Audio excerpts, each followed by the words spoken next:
Alright, so nandito na naman si Digidan na nagtuturo or gumagawa ng mga tutorial when it comes to technical skills or daily life na ginagamit natin.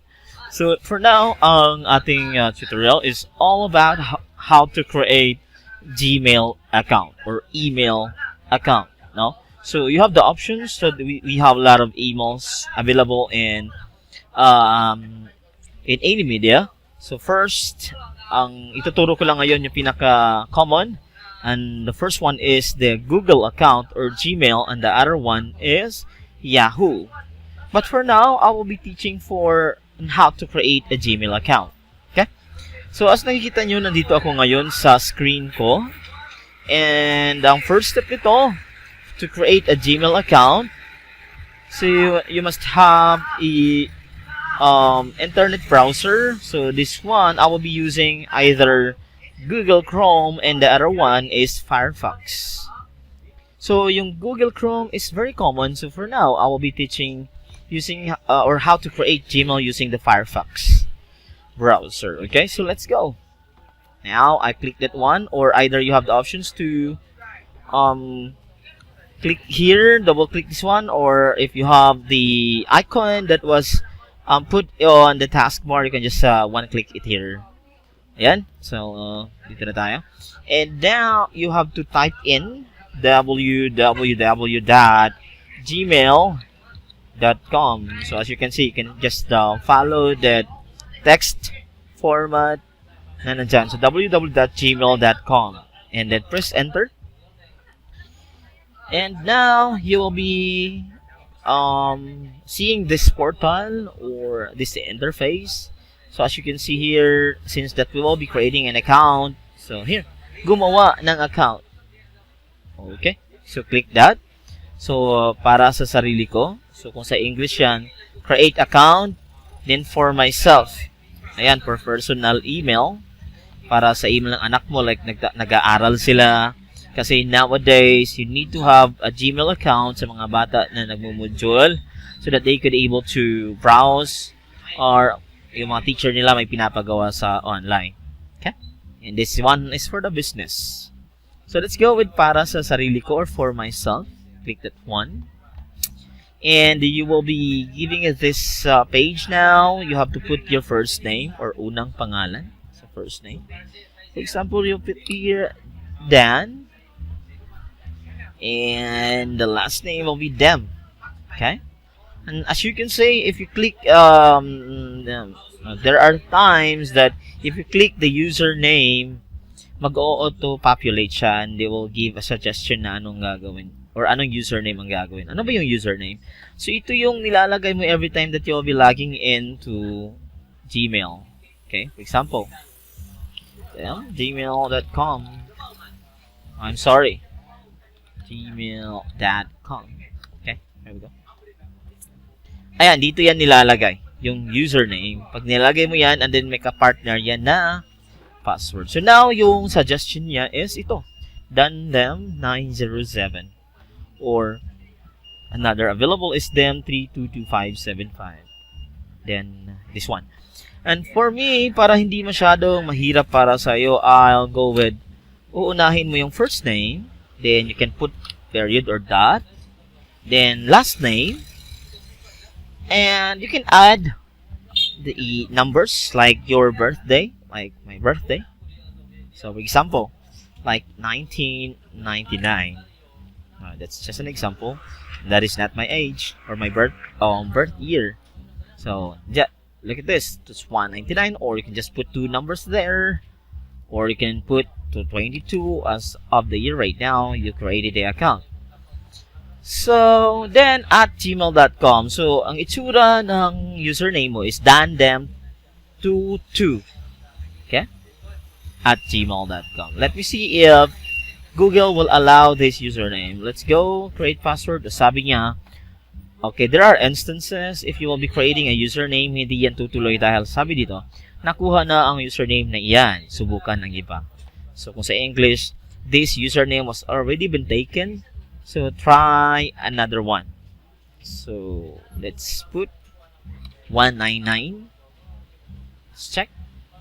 Oops. Nakuha na rin to. And how about, okay, let's put at here. Then let's put 2022. Okay, so bawal pala to. Okay.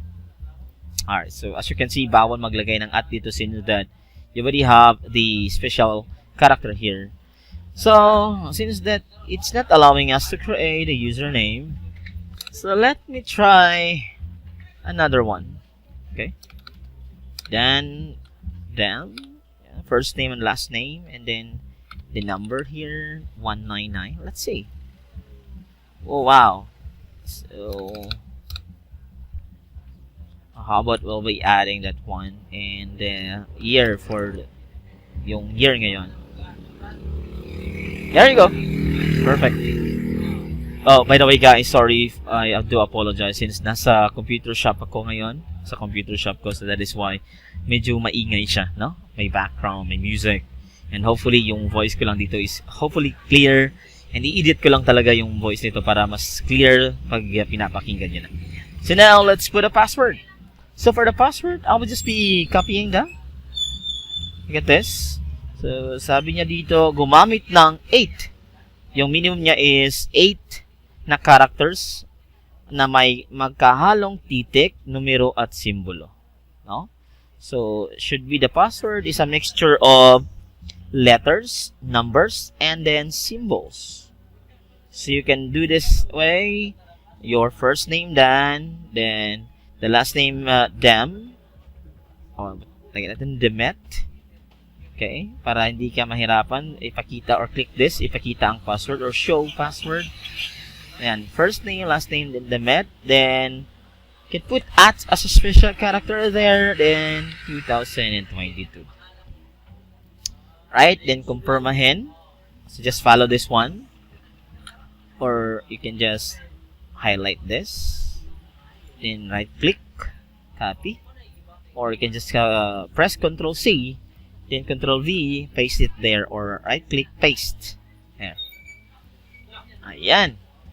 So now, let's go and move to the next step.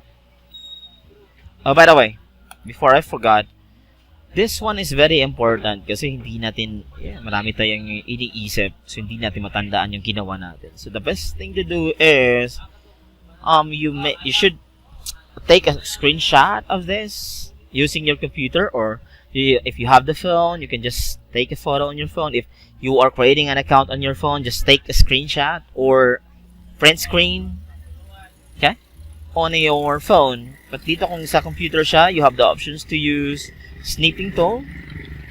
There you go, snipping tool. Then, ayan. You just click new. Then, it will give you the options to get this. And you can just save that one and, put a title of the file, my Gmail account.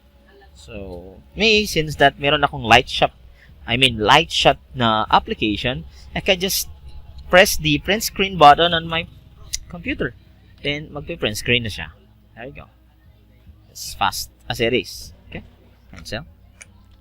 Then, let's go in for the next step. And sabi niya dito, would you like to save your password and then your username into this browser?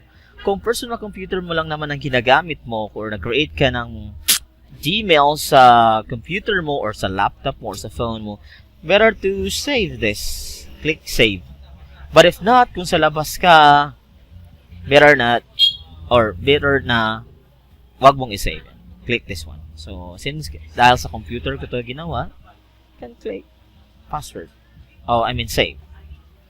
And now, it will be asking you to put your phone number. Okay, you can put it here, 09, whatever. So 11 numbers for our Philippine contact number. Then after you put it there, for example, let's put this one. So by the way, ito yung cellphone number na ninakaw sa akin. So wala na yun. Sample lang. And after you put the number, dapat yung number na nilagay mo dito, okay? yung number na nilagay mo dito, should be active or ang ibig sabihin, ginagamit mo talaga, nakasaksak sa cellphone mo. Kasi, after mo ilagay yan dito, magsisend yan ng confirmation code or maglalagay sa, or ang text doon na marireceive mo is Google verification code. Ayan. Pag-click mo yan, next, then ayan, magtitignan mo yung cellphone mo, and you can get there the code. So, it started, makikita mo naka-start yan sa G. So, yung importante lang doon yung numbers. So, 1, 2, 3, 4, 5, 6. More or less, nasa 6 numbers yan. Okay? So, after na yan, click patunayan. And, after this,